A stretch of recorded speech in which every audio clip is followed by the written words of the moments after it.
Welcome back. Iran, Israel, અમેરિકાના યુદ્ધની અસર હવે દવાઓ પર થશે.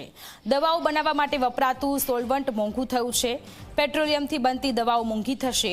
લિક્વિડ દવાઓ ખાસ પેટ્રોલિયમ પદાર્થથી બનતી હોવાની માહિતી છે. હવે માત્ર 1.5 થી 3 મહિના સુધીનો જ સ્ટોક ઉપલબ્ધ છે.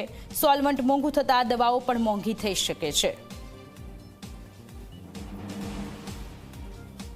અત્યારે હાલ જે કંઈ યુદ્ધ ચાલી રહ્યું છે, ઇઝરાયલ અને અમેરિકા દ્વારા જે ઈરાન ઉપર યુદ્ધ ચાલી રહ્યું છે, એમાં ખાડી દેશોમાંથી જે કંઈ આવતું મટીરિયલ છે, ધારો કે એપીઆઈ એટલે ફોર્મ્યુલેશન, પછી સોલ્વન્ટ જે આલ્કોહોલ, જે દવાઓ બનાવવા માટેનું એક બેઝિક જરૂરિયાત છે, આ બધી જ એક્સપોર્ટ થતી આઇટમ છે.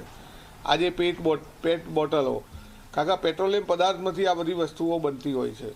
અને આ બધી વસ્તુઓનો જ્યારે વપરાશ વધુ છે અને આવક અત્યારે ઓછી છે, તો આજે આમ જોવા જાઓ તો આઇસોપ્રોપાઇલ સોલ્વન્ટ લગભગ ઇન્ડસ્ટ્રી પાસે કદાચ 1 મહિનાનો સ્ટોક હશે, એપીઆઈ તો 3 મહિનાનો સ્ટોક હશે. જો આ લાંબુ યુદ્ધ ચાલ્યું તો આ બધી જ વસ્તુઓમાં ભાવ વધારો આવશે. પછી એ કોસ્મેટિક હોય, ડાયાબિટીકની દવા હોય, બ્લડ પ્રેશરની દવા હોય, કે પછી એન્ટીબાયોટિક હોય કે કફ સિરપ હોય, દરેકની અંદર આ વસ્તુની જરૂરિયાત હોય છે અને આની અછત હોવાથી ભાવ વધારો થઈ શકે છે.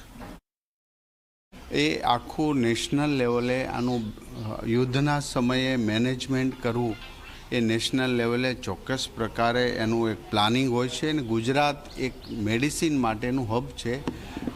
30 થી 33% દવાઓ ગુજરાત બનાવીને ભારતની અંદર મોકલે છે અને વિદેશની અંદર મોકલે છે. આખા ભારતની અંદર સૌથી એક્સપોર્ટ કરનારું પણ મેડિસિનની અંદર ગુજરાત છે.